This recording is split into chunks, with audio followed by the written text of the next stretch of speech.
تمہاری اصلی فیملی نہیں تھی جس کی وجہ سے ان لوگوں نے تمہیں دھوکہ دیا۔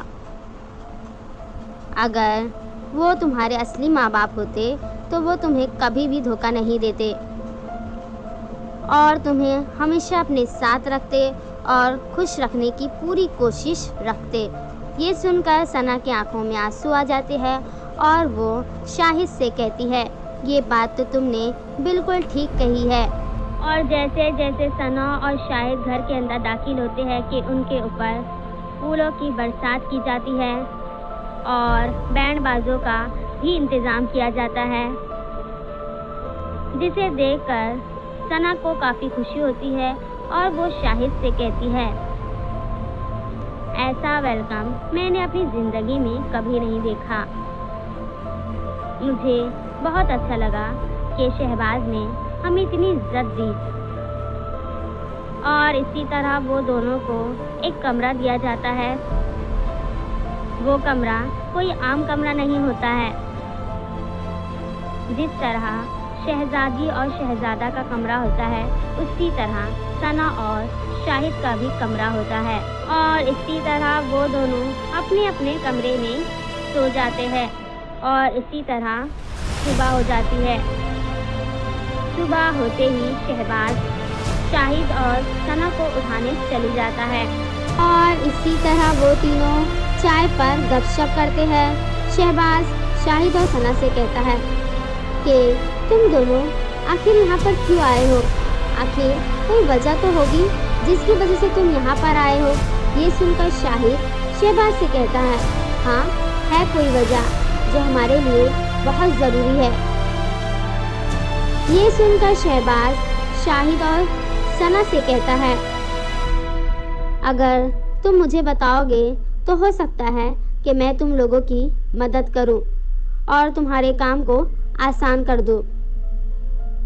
یہ سن کر ثنا شہباز سے وہ ساری باتیں کرتی ہے جو اس کے ساتھ واقع ہوئی۔ کہانی سناتے سناتے ثنا کی آنکھوں میں آنسو آ جاتے ہیں۔ یہ دیکھ کر شہباز کو ثنا پر کافی ہمدردی آ جاتی ہے اور وہ ثنا سے کہتا ہے، تم اتنا کیوں رو رہی ہو؟ میں ہوں نا، میں تمہاری مدد کروں گا اور میں تمہارے ساتھ کچھ غلط نہیں ہونے دوں گا۔ وعدہ ہے ایک دوست کا۔ یہ سن کر ثنا کے چہرے پر مسکراہٹ آ جاتی ہے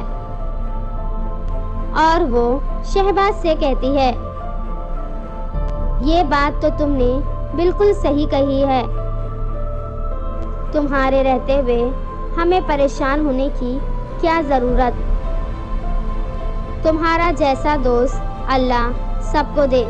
یہ سن کر شاہد بھی ثنا سے کہتا ہے، تم نے بالکل صحیح کہا، یہ ایک بھائی ہونے کے ساتھ ساتھ ایک اچھا دوست بھی ہے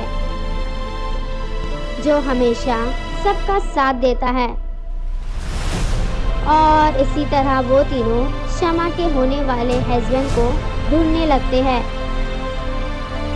اور اسی طرح کافی پریشانی کے بعد انہیں شمع کے ہونے والے ہسبینڈ کا پتہ معلوم ہو جاتا ہے۔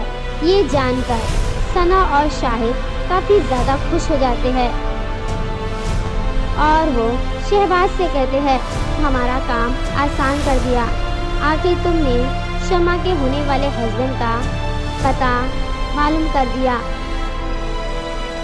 اور اسی طرح وہ تینوں شمع کے ہونے والے ہسبینڈ کے پاس جاتے ہیں اور ثنا شمع کے بارے میں اور اس کے گھر والوں کے بارے میں ساری باتیں بتاتی ہے کہ ان لوگوں نے ثنا کے ساتھ کیا کیا کیا اور ان لوگوں نے اس کی اصلی امی جان اور ابو جان کو کس طرح ختم کیا اور کس طرح وہ لوگ میرے ابو جان کی ساری پراپرٹی تمہاری شادی میں لگانے والے ہیں، جس کی وجہ سے میں نے یہ سوچا کہ میں تمہیں یہ ساری باتیں بتا دوں تاکہ تمہیں معلوم ہو جائے کہ یہ لوگ کیسے ہیں۔ یہ سن کر